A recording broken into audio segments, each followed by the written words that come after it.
다 같이 묵도하심으로 수요 예배를 함께 드리겠습니다.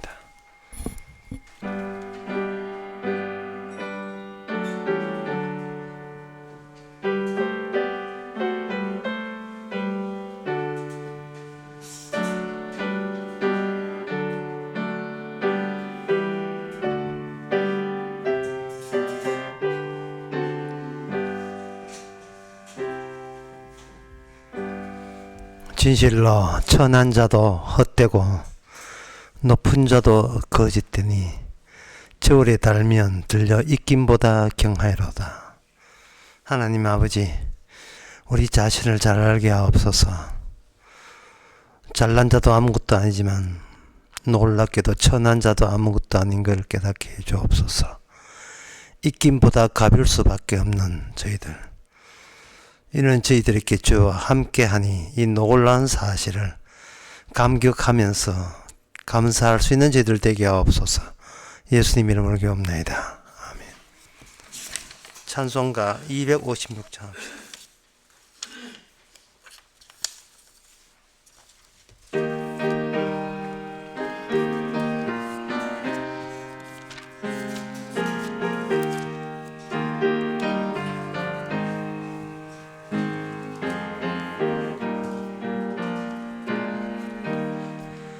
눈을 들어 하늘 보라.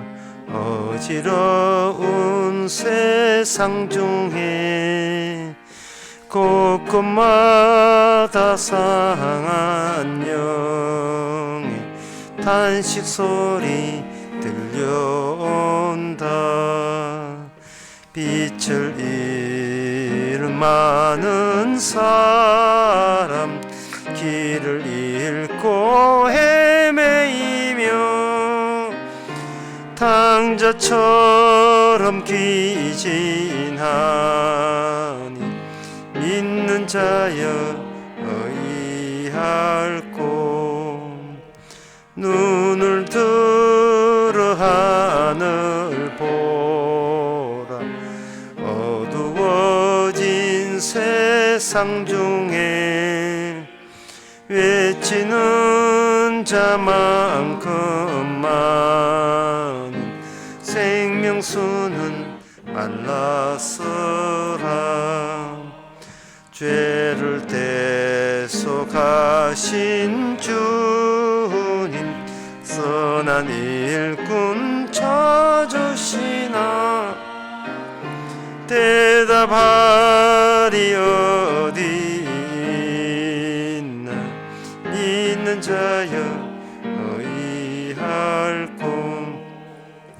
눈을 들어 하늘 보라.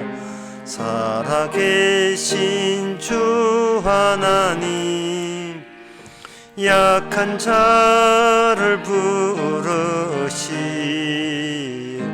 하늘 뜻을 전하셨다. 생명수는 홀로 예수, 처음이요 나중이라. 주님 너를 부르신다. 믿는 자여 의할꼬. 눈을 들어 하늘 보라. 다시 사신 그리스도, 만 백성을 사랑하사 오래 참고 기다리셔. 인내하신 우리 구주, 의의 심판하시는 날 곧 가까이 임하는데 믿는 자여 의할꼬. 이 시간 다 같이 한 마음으로 기도합시다. 우리가 하는 어떤 모든 것이 나의 명분과 관련되어 있습니다. 그러나 세상에서 우리에게 일어난 모든 것은 나의 명분을 위한 것이 아니고 그 명분마저 희생하라고 일어난 일입니다. 내가 이게 잘했다, 나는 옳았다 하는 그것마저 제거되기 위해서 벌어진 일이기에 우리 자신을 위해 살지 않도록 다 같이 기도합시다.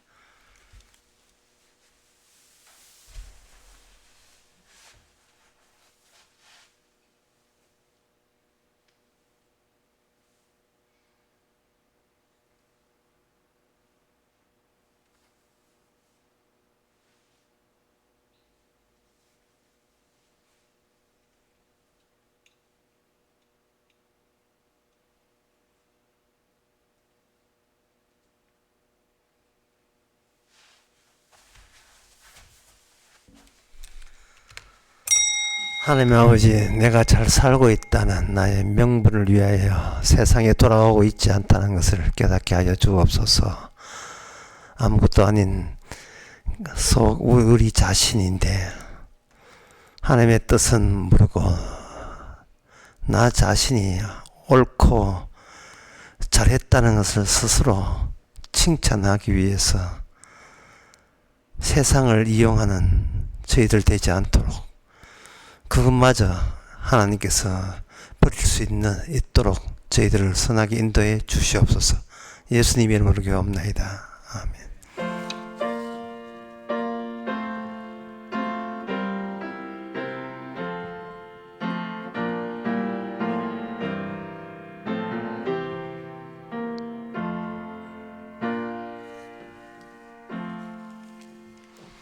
하나님의 말씀은 스가랴 4장 11절에서 14절까지입니다.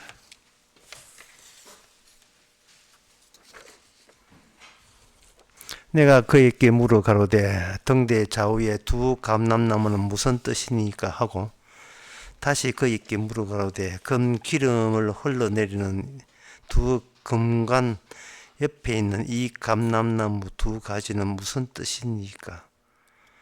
그가 내게 대답하여 가로되 너가 이것이 무엇인지 알지 못하느냐? 대답하되 내 주여 알지 못하나이다. 가로되 이는 기름 발리운 자 둘이니 온 세상의 주 앞에서 모셔 섰는 자니라 하더라. 아멘. 질문이 뭐냐면은 두 감람나무가 무슨 뜻입니까? 거기에 대해서 천사가 대답하기를 두 감람나무는 두 기름 발린 자다. 이렇게 이야기하는 거예요. 이거는 동어 반복이에요. 같은 말 하나밖에 되질 않습니다.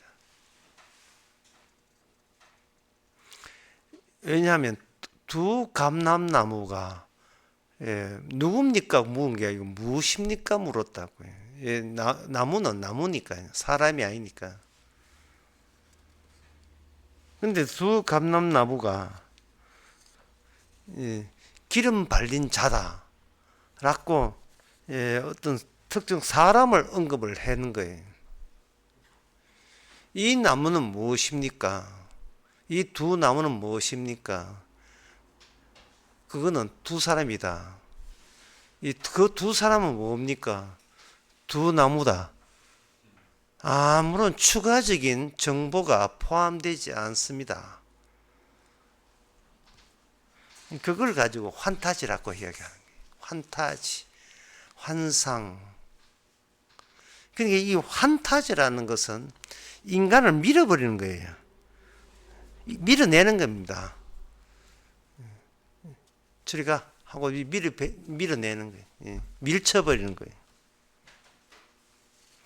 기름 부음 받았다는 것은 이 인간 세계의 일반인들이 아니다는 뜻이에요. 기름 부음, 환타지에 속한 두 인물입니다. 환상에 속한 두 인물이에요. 일반인들이 아니죠. 그러면 환타지의 인물은 뭐냐 하면 하나님을 대신해서 일하는 사람. 그러면 일반인들은 하나님을 위해서 대신 일하지 못하고 밀려난 자. 뭐가 없기 때문에 기름 부음이 없는 거예요. 기름 부음이 있는 자는 하나님 앞에 서서 하나님 앞에 모셔 섰는 자가 되고, 기름 없는 일반인들은 하나님에게 내침을 당하는 인간이에요. 그래서 이것을 명확하게 알면 이렇게 하면 쉽습니다. 하나님의 원수, 하나님의 적이 누굽니까? 이래 물으면 사람이 사람답게 사는 것이 하나님의 원수예요.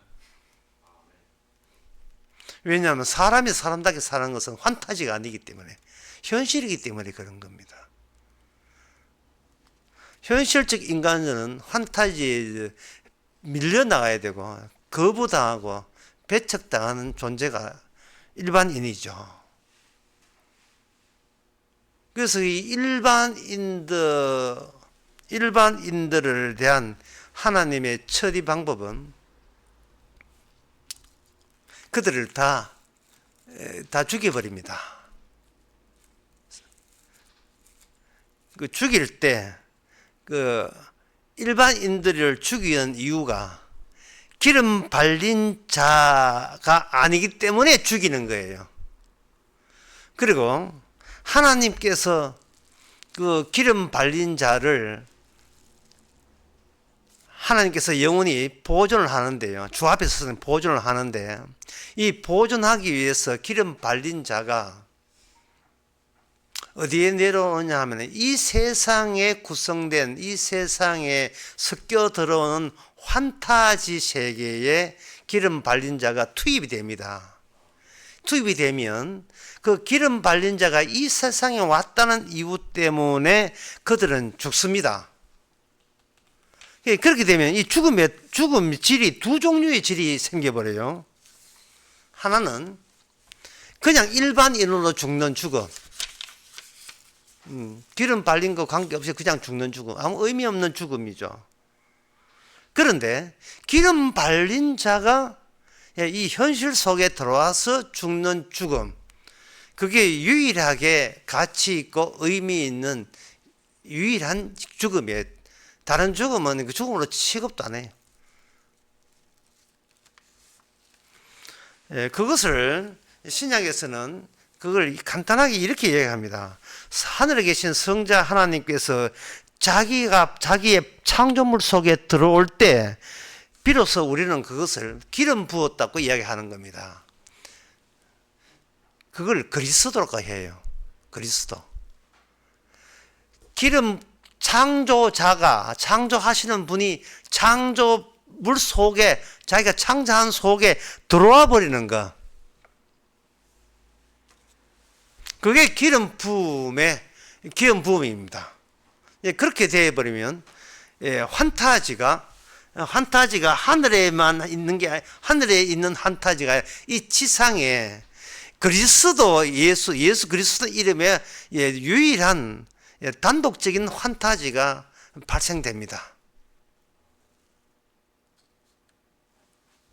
그래서 그 현실 속에 들어와 있는 기름 발린 자, 또는 기름 발린 자니까 아까 여러분 보시다시피 하나님 앞에서 일하시는 그분이 기름 발렸다는 그러한 환타지를 동반해서 지상에서 활동을 하는 겁니다. 그런데 그 활동을 하는데 이 스가랴가 선지자가 질문하기를 이 감람나무 두 가지는 무엇입니까? 라고 물었어요.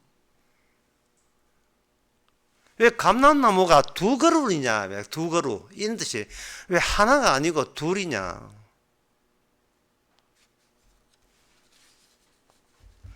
그거는 기름 부음의 기능이 이 땅에 나타날 때는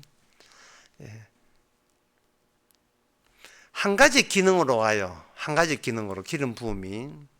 보통 구약에서 기름 부음의 직분을 세 개로 봅니다. 하나는 뭐냐? 왕이고 제사장이고 선지자인데, 이 선지자는요, 왕과 제사장직이 원활하지 않을 때, 이게 파토날 때, 그때 그걸 지적하고 고발하기 위해서 기름 부은 선지자들이 등장해요. 왕이 왕답지 못하고 제사장이 제사장 왕답지 못할 때 선지자에게 기름 붓거든요. 그런데 세 번째 기름 부은 선지자는 보조적인 거예요. 주된 내용이 아니고 주된 내용에는 뭐냐 하면 왕과 제사적입니다. 그런데 이스라엘을 통해서 보게 되면 이스라엘을 또 왕과 제사장 그 기름 부은 분이 동행을 하는데 그 왕은 없어요. 이스라엘 처음에 왕은 없어요. 왜 왕이 없느냐 하면 왕은 하나님이 왕이시기 때문에 이 땅에 현실적인 왕이 있을 필요가 없습니다. 그러면 그 이스라엘 통솔을 누가 하느냐?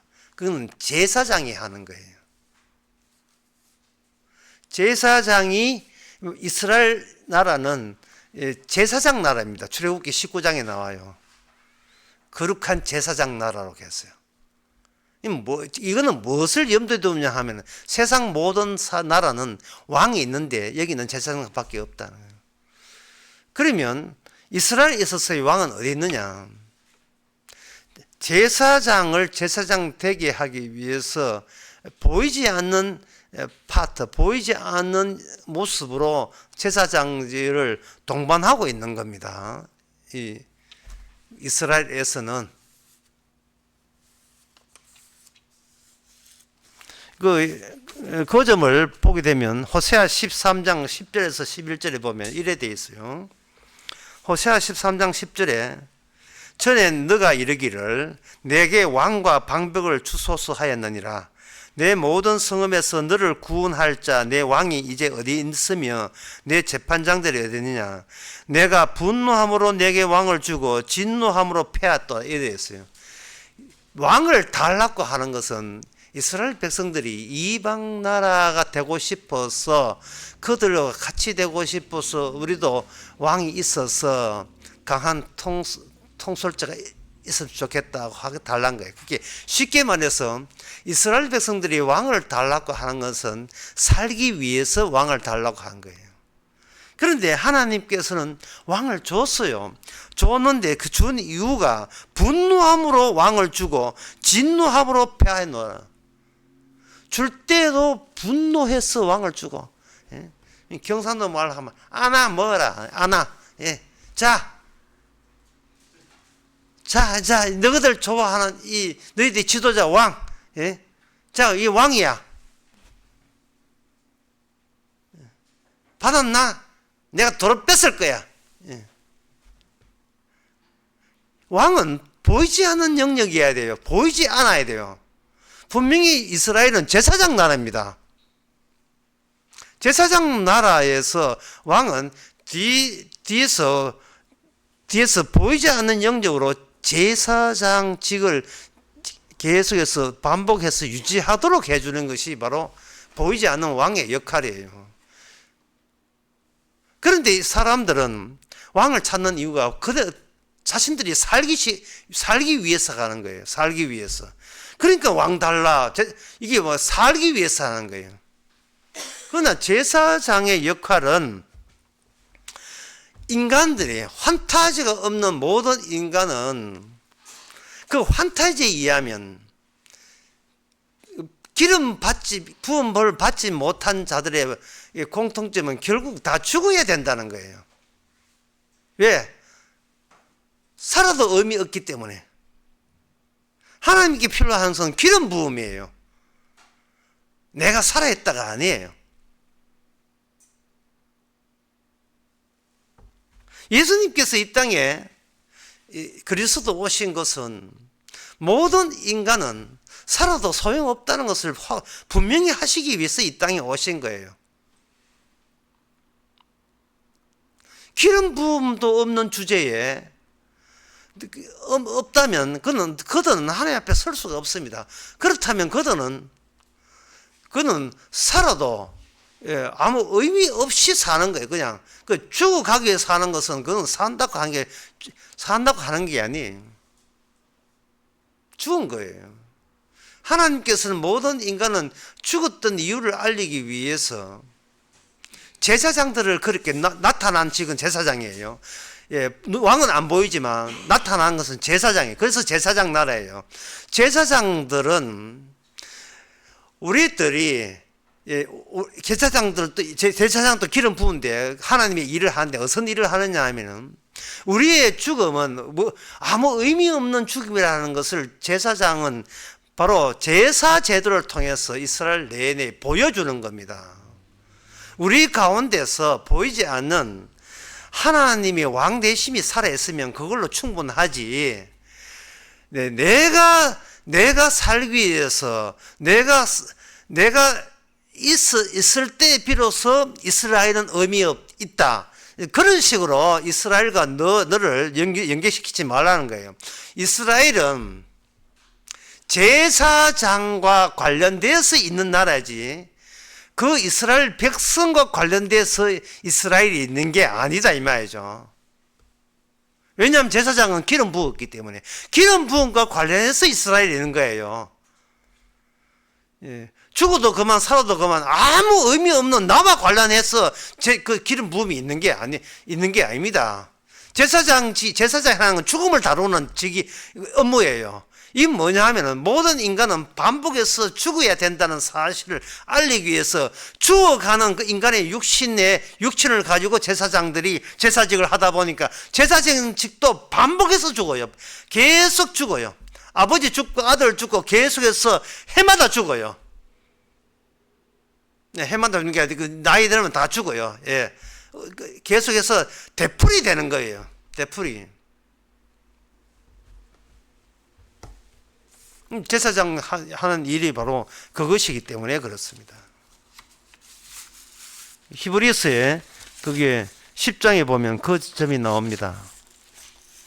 히브리서 10장 1절에서 3절 율법은 장차 좋은 일의 그림자여 형상이 아니므로 해마다 늘 드리는 것처럼 해마다 늘 드리는 것 같이 그런 제사로서는 나온 자를 온전케 할 수 없다 그랬어요. 반복해서 드리는 것은 온전치 못하다. 그럼 기름 부은 제사장이 제사 드리는 것은 온전치 않다를 매일같이 반복하는 거예요. 우리는 죽어도 살아도 의미 없다. 이걸 반복하는 거예요. 그러면 그지 왜 그러냐고 우리가 묻게 되겠죠. 너희들 여기 뭐냐 하면 너희들은 그림자거든. 예, 그림자, 모형, 그리고 비유 이런 거다 이 말이죠.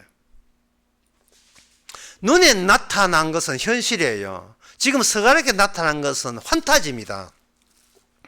환타지가 의미 있고 환타지가 중요하지. 눈에 보이는 것은 그 환타지를 위해서 소실돼야 되고 사라져야 되고 없어져야 된다는 거예요. 그게 히브리서에서는 뭐라고 되냐면 그거는 모형이기 때문에 모형은 언젠가 사라져야 된다는 겁니다. 히브리서 8장 5절에 그 잘 나와 있어요. 8장 5절에 보면 저희가 섬기는 것은 하늘에 있는 것의 모형과 그림자라요. 그림자라 하는 것은 아무 그게 없어요. 예. 안에 내용이 하나도 없어요. 실루엣이니까. 얼룩덜룩한 얼룩이니까. 그 자체에 어떤 내용이 없어요. 우리 인생 자체가 아무 내용이 없습니다. 그 배가 똥배 나와도 이거 의미 없고요. 예. 다이어트 해가 살 빼도 의미 없고, 100살 살아도 의미 없고, 예. 1살 돼도 의미 없고 해요. 의미 없습니다. 이게 모형의 그림자예요. 기름 부음이 되지 않기 때문에 그런 겁니다. 기름 부음이 되지 않으면 하나님 앞에 설 수가 없어요. 하나님 앞에 설 수가 없다는 것은 무가치하다는 뜻이에요. 그렇게 성도라 하는 것은 이미 자기가 그림자의 모형에 불과하고 납작한 실루엣에 불과하다면 그것을 아는 게 바로 오늘 신약의 성도거든요. 그 성도에 대해서 고린도 후서에 보면 이렇게 사도 바울이 소개하고 있습니다. 4장 11절에 보면 우리 산자가 항상 예수를 위하여 죽음에 넘기움은 예수의 생명이 또한 죽을 육체에 나타나게 함이라. 여기서 죽을 육체라 하는 것은 자기 자신을 이야기하는 겁니다. 우리 자신의. 예수님의 생명, 예수는 그냥 예수가 아니죠. 기름 부은 예수이기 때문에 예수 그리스도예요. 그리스도란 뜻이 기름 부었다. 기름 부은 자의 생명이 이 죽을 육체로 가지고 나타나게 한다면 그게 바로 반복되는 것이 아니고 단번에 다 이루으신 하나님의 모형이 아니, 더 이상 모형이 아니고 더 이상 그림자가 아니라 그게 진짜로 실체로 있는 거예요. 그 실체가 스가랴에서는 뭐냐? 환타지로 스가랴 선지자에게 나타나 있습니다. 그래서 우리가 이 사실을 제대로 아는 성도라면 하나님을 위해서 이렇게 호소하고 이렇게 기도해야 옳습니다. 어떻게 해요? 하나님, 인질은 이미 죽었습니다. 마음껏 공격해 주세요. 하마스에게 잡힌 인질은 다 죽었습니다. 그러니까 이스라엘을 아주 묻지도 따지지 말고 마음껏 봉쇄 포위해가지고 싹쓸이 다 하세요. 우리가 기도하는 벌써 주께서 그렇게 하고 있어요. 하나님이 이 쳐버리면 나는 어떻게 돼요? 라고 할 게 없어요. 우리는 그림자의 모형이고 비유이기 때문에. 환타지가 진실이에요. 눈에 보이는 이것은 모형입니다. 그게 제사직이에요. 제사직의 특징은 반복하는 데 있습니다. 아까 히브리서 10장 봤죠? 계속 반복하는 거예요. 반복하는 거. 제사장은 날마다 해고 또 죽고 이제 아들이 또 하고 또 죽고, 예.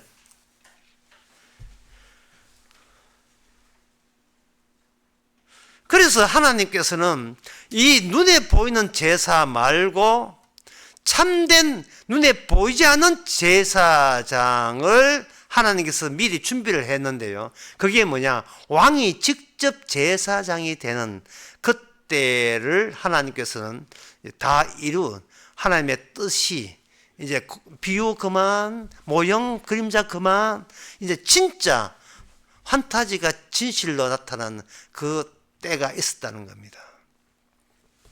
그것이 뭐냐면 그 마태복음 27장 51절에 보면 이 성서 휘장이 위로부터 아래로 찢어졌다. 자, 성서 휘장이 찢어졌어요. 성서 휘장이 찢어졌는데 히브리서에 보면 이 성서 이것을 장막이라고 했어요. 장막의 휘장이 찢어졌어요. 장막의 휘장이. 물론 장막에서 성소와 지성소 나누는 그 휘장이 찢어진 거죠. 그럼 장막이 찢어졌다는 무슨 말인가? 예수님의 몸이 찢어졌다는 거예요. 예수님이 안에 기름 부음에다가 플러스 죄된 육신의 몸으로 오셨잖아요. 그 육신의 몸이 찢어진 거예요.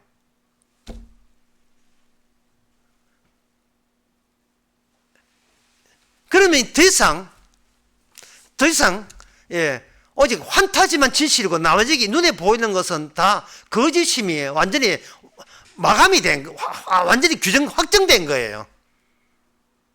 눈에 보이는 모든 것은 거짓되다 라고 확정된 겁니다. 그런데 아직도 사람들은 오해해가지고 착각을 하죠. 뭐냐 하면 휘장 찢어졌으니까 뭐 있겠지. 휘장 찢어졌으면 그 자리에 뭐 있었습니까? 아무것도 없어요. 눈에 보이는 휘장입니다. 눈에 보이는 휘장이에요. 장막 휘장. 눈에 보이는 것이 찢어지면 그냥 찢어진 거예요. 그게 찢어졌다는 사건뿐이지 아무것도 그 뒤에는 없어요. 뭐 보고자 하는 것도 아직도 눈에 보이는 것에 의미 두니까 보고자 하는 거예요. 이건 착각인 겁니다. 예수님이 십자가 죽으셨잖아요. 죽으시고 무슨 일이 있습니까? 아무 일도 일어나지 않았어요. 아무 일도.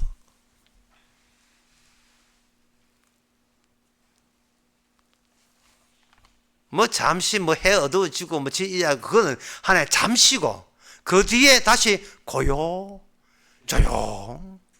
뭐 예수할 만에 예수님 부활하시고 부활하셨다. 그 다음에 고요. 아무 일도 나지 않았습니다.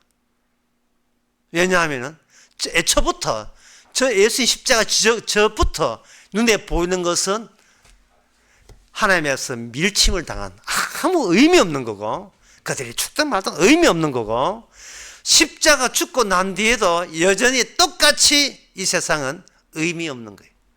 아무 가치 없는 거예요. 기름 부음이 없기 때문에. 그러면 구원받았다는 것은 무엇을 의미하느냐? 착각을 자기 자신이 실제로 진실이고 현실이다. 내가 살아있는 게 현실이라 여겼던 그것이 착각임이 드러나는 사람. 그 사람이 환타지를 접하게 된 사람입니다. 구약 때부터 나오는데 예를 들면 이렇습니다. 구약 창세기 48장 13절 14절에 보면 또 긴데 한번 쭉 읽어보시면 여러분 길어도 무슨 뜻인지 잘 압니다. 우스로 이제 야곱이 요셉의 두 아들을 데리고 오라. 므낫셋과 에브라임. 므낫셋이 먼저 태어났으니까 장자고 에브라임은 둘째 아들 그 차자입니다. 그래서 이제 요셉 내가 아버지가 요셉 보고 야 너가 손자 내 축복해 줄게 데려오라. 요셉이 아비 무릎 사이에서 두 아들을 물리고 땅에 엎드려 절하고 우수로 요셉이 한 거예요. 아버지가 눈이 어두우니까 우수 오른손으로 에브라임을 이스라엘 좌수를 향하게 하고 좌수로 므낫세를 이스라엘 우수를 향하게 하여 이끌어 그에게 가까이 나아가며 이스라엘의 우수를 펴서 차자 에브라임의 머리에 얹고 좌수를 펴서 므낫세 머리에 얹으니. 상당히 복잡하게 되어 있죠. 이 아버지를 요셉이 아버지 야곱을 고려해가지고 아버지 눈 어두우니까 큰 아들 작은 아들 제가 구별해서 축복 주기에 좋게 해드리겠습니다. 축복은 뭐냐? 오른손으로 하는 거예요. 왜냐하면 하나님의 오른쪽이 주의 이름이 앉을 자리이기 때문에 주의 이름으로부터 계시해서 세상의 모든 일이 시작이 됩니다. 그래서 오른손의 능력이에요. 장차 오실 주님께서 그렇게 하시는 거예요.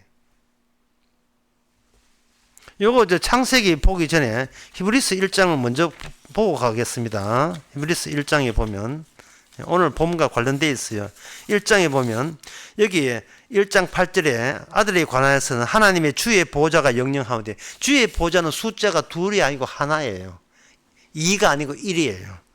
1인데 여기에 예수님을 기름 부어서 너의 동료보다 승하게 하였다. 이렇게 기름 부음이 나와요. 궁극적으로 주의 앉을 분은 두 분이 아니고 한 분이 주의 자리에 앉는다는 뜻이에요. 그러니까 아들이 둘이라도 축복 자리는 한 사람에게 해당되는 겁니다.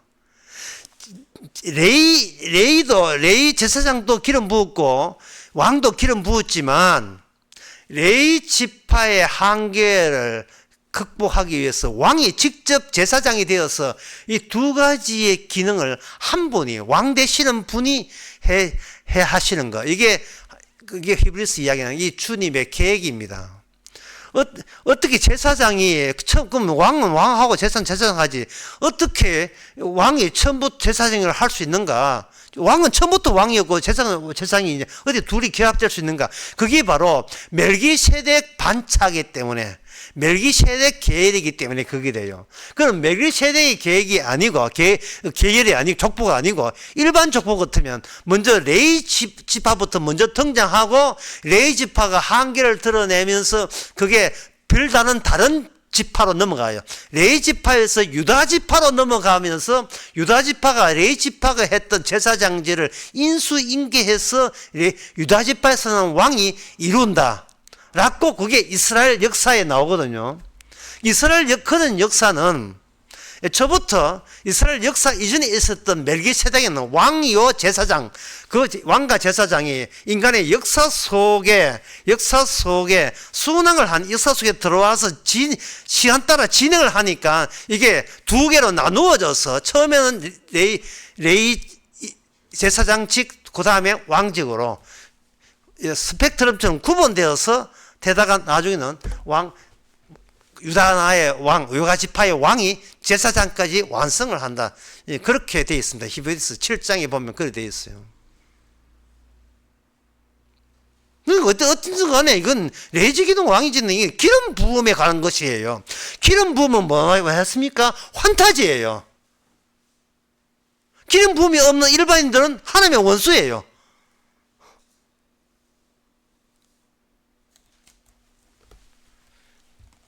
오늘 스가랴의 예언이 그겁니다. 왕으로 온 스룹바벨, 그리고 그 당시 제사장 여호수아, 이 여호수아와 스룹바벨 스가랴 시대 때 있었거든요. 바로 이 두 사람, 이 눈에 보이는 이 두 사람의 기능을 장차 예수님이 홀로 다 이루신다, 그런 뜻이에요. 다시 창세기 돌아와서, 지금 이제 착각이 돼서 이야기하는 겁니다. 와서 아버지를 돕겠다고 아버지가 눈이 안 보이니까 이렇게 했을 때, 근데 아버지 이스라엘이, 여기 야곱을 말합니다. 이스라엘이 우수를 펴서 찾아 둘째 아들 에브라임의 머리에 얹고 좌수를 펴서 므낫세 머리에 얹으니 므낫세는 장자라도 팔을 어긋맞게 얹었더라. 애를 바꿔, 이게 아니고 바꾸지 말고 어긋맞게 하는 거예요. 어긋맞게. 이게 뭐냐면 요셉은 일반인이에요. 일반인들은 이 세상이나 하나님이나 장차 메시아나 특히 자기 자신에 대해서 착각을 하고 있다는 것을 환타지가 오지 아니하면, 하나님의 언약이 오지 아니하면 알 길이 없어요. 환타지를, 신약을 하면 성령입니다. 왜냐하면 환타지 환상이니까 젊은 사람들은 환상을 보고 늙은 사람은 꿈을 꾸고 이러거든요. 그 성령이 오는 것을 환타지라 했어요. 무슨 뜻이냐면 이 세상에서 배척받은 영이다, 이 말입니다. 하나님은 기름 부음이 없는 이 세상을 배척하니까 이 세상 입장에서 보면 기름 부은 자는 배척받는 대상이 되어버리는 거예요.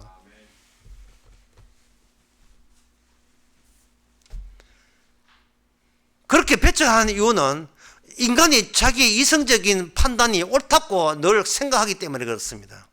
이거는 요셉도 마찬가지예요. 그래서 요셉이 이 아버지가 이제 치매에 걸렸다 하니 맞구나. 이 세상에 이 중요한 하나님의 복을 받는 자리에서 이런 실수를 하시다니, 해서 이제 그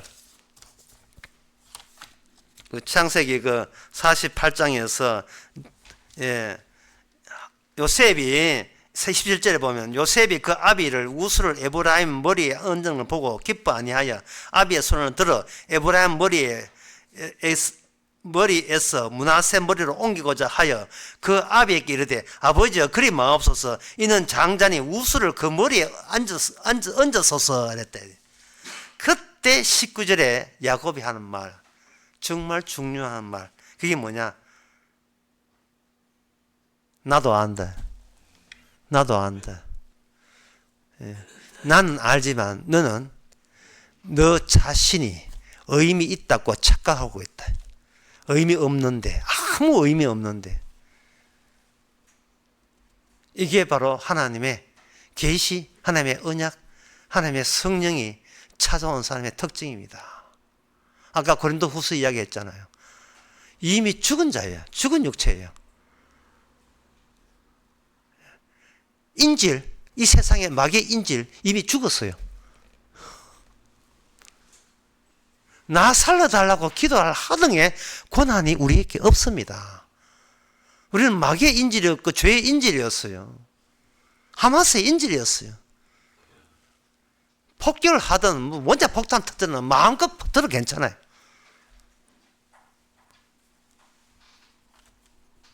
착각은 내가 나에 대해서 그동안 속아왔다는 사실이에요. 물론 속인 자는 마귀죠. 내가 그동안 마귀한테 속았다, 이걸 달리 이해하면 내가 내한테 속은 거예요.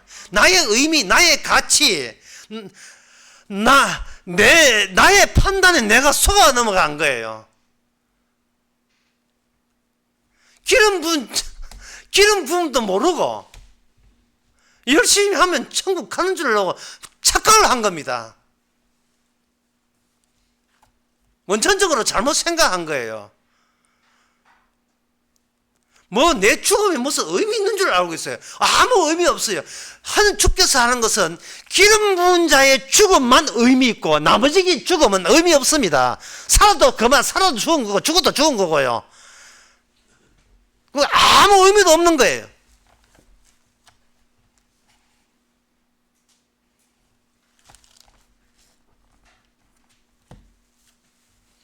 이런 착각한 사람이 신약에도 나옵니다.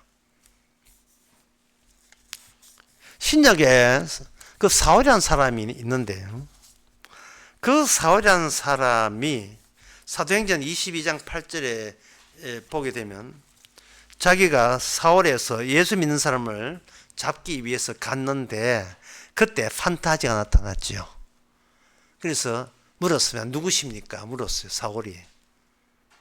그때 예수님의 답변이 정말 이게 복음을 요약했다고 할 수 있어요.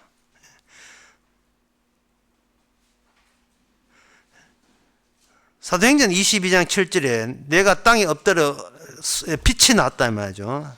땅에 엎드려 들으니 소리에서 가로되 사울아 사울아 네가 왜 나를 핍박하느냐 하시거늘 내가 대답하되 주여 누구십니까? 라고 물었어요.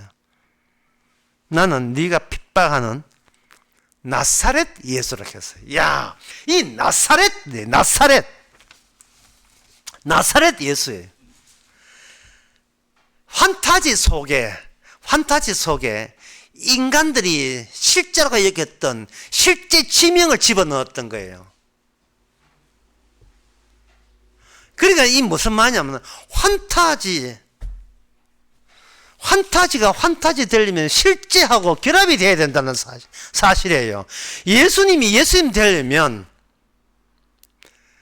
이 아무 의미 없는 이 죽은 육체가 필요한 거예요.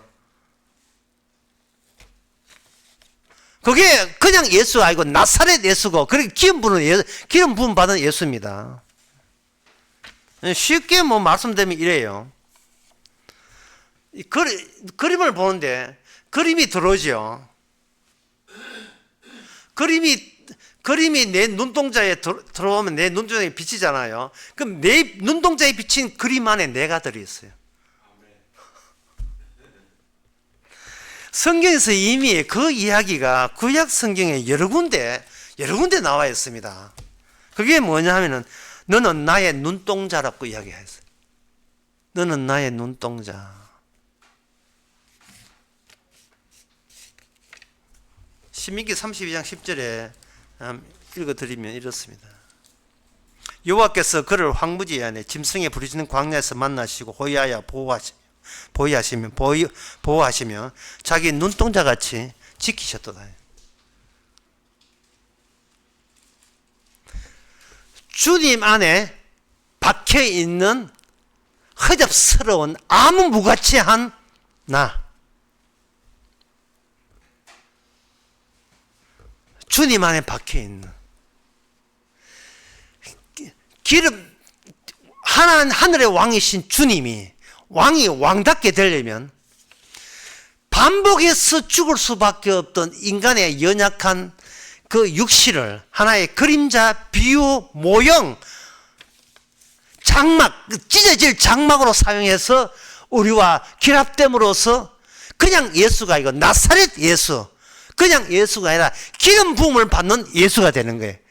그게 바로 스가랴에게 오늘 준 예언 환타지입니다. 환타지가 하나의 사람으로 오는 거예요. 환타지가. 이게 얼마나 신비롭고 이 세상에 이것보다 더 놀라운 놀라운 상황이 또 있을 수 없어요. 어떻게 거룩한 하나님이 더러운 것까지 실제로 다녀가셨습니까? 이거는 놀라운 거예요. 제가 얘기하면 내 그거 알았어. 내 교회 다니니까 안다고요. 교회 다니는 거 아는 거 그 말 들어 안다고 하지 말고 네가 어떤 대목에서 네가 착각했는가, 네 착각했는가를 고백해 보란 말이죠.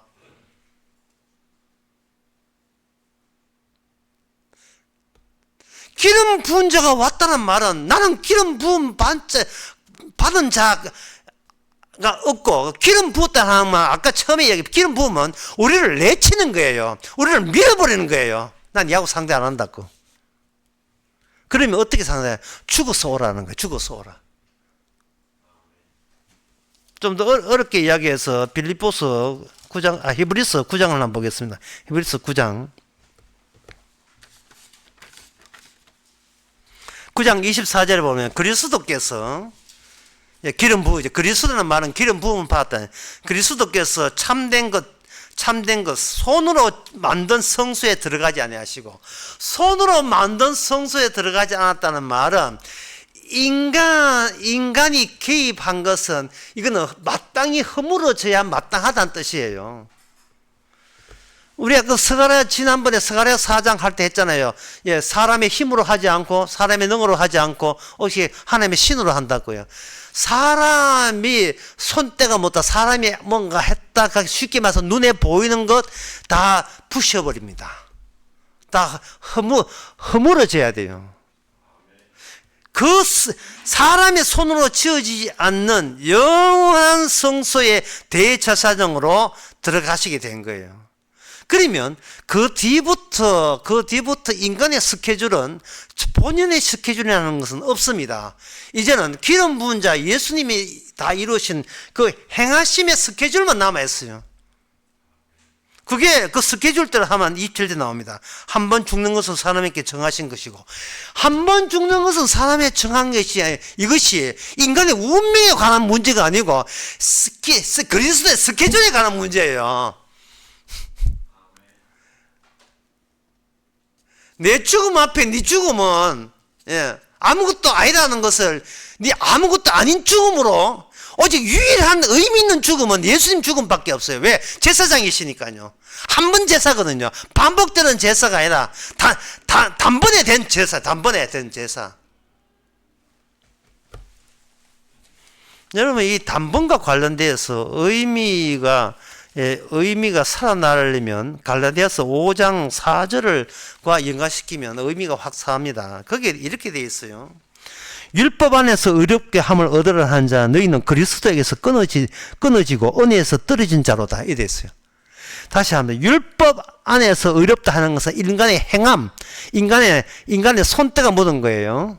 인간 기름 부음 받지도 못한 인간이 뭔가 자기 인생을 의미 있고 옳았다, 정당했다, 열심히 살았다, 그걸 집어넣은 하기 위해서 날마다 법을 지키고 날마다 반복해서 되풀이해서 또 매일같이 지키고 지키는 이런 것들은, 그런 시도는, 그렇게 해서 어렵다 하고 얻고자 하는 것은 그리스도에게 끊어지고 은혜에서 떨어지는 거예요.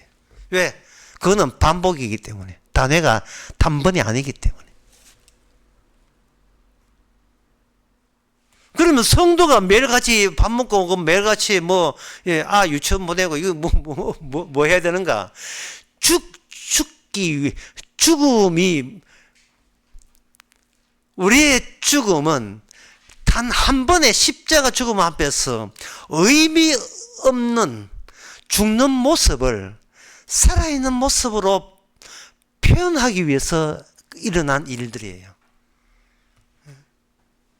아주 간단하게 해서 유치원 보임 뭐 하겠노? 나중에 그래가 대학 때 가서 소고기 사 먹겠지. 기껏 소고기 사 먹는 거 돼지갈비 정도 가면 그것밖에 안 돼요. 우리 애가 박사학위 받았다가 박사 뭐 하겠노? 좋다고 소고기 사 먹겠지. 그 소고기 사 먹으면 뭐 하겠노? 소고기 사 먹다가 죽겠지. 그거에 의미 없어요. 나를 위한 스케줄을 하나님이 용납한 적이 없습니다. 우리는 이 천하고 천한 아무것도 의미 없는 이 죽음을 주님의 스케줄에 집어 넣어준 것에 대해서 감사하시기 바랍니다. 이걸 반복해서 매일 삶을 통해서 주님의 다 이루었다는, 이제는 죄가 없다는 거, 영생뿐이라는 그 죽음 안에, 제사장의 죽음 안에 이걸 집어넣는 거예요. 빨아 당기니까.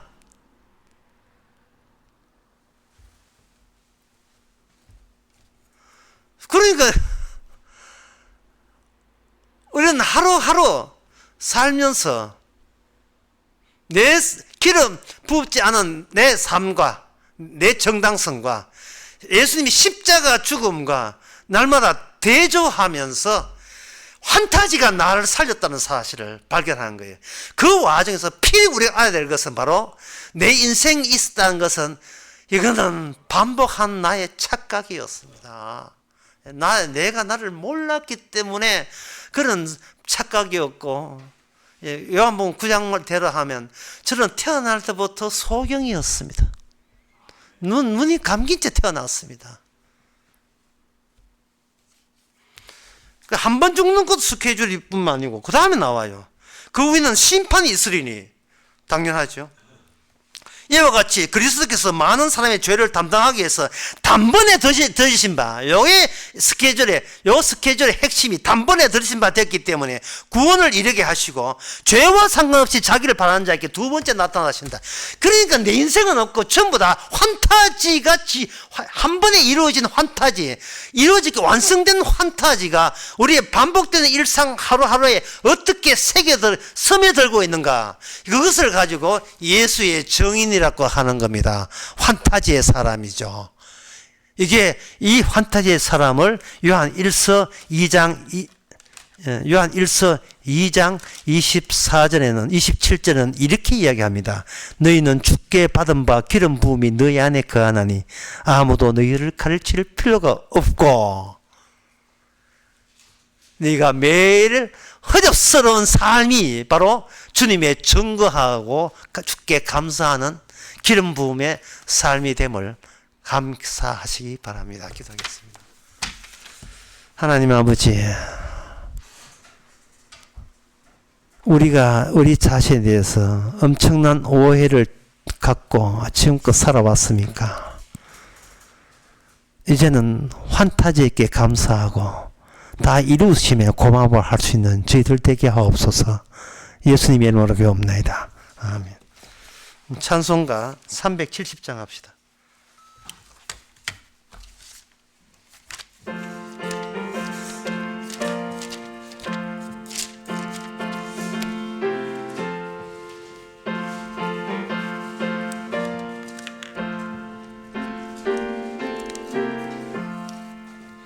어두운 밤 시대리니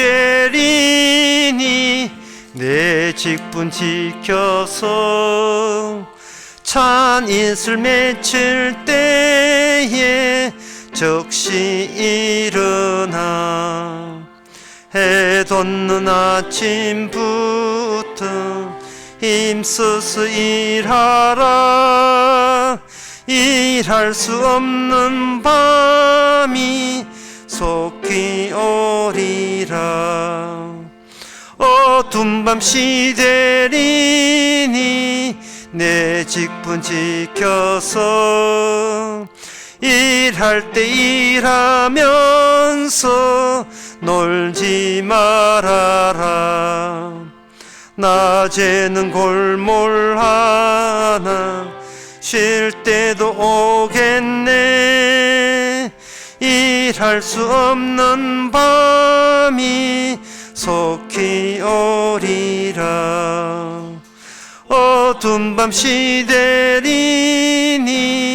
내 직분 지켜서 지는 해 빗긴 볕에 힘써 일하고 그 빛이 닿아여서 어둡게 되어도 할 수만 있는 대로 힘써 일하라.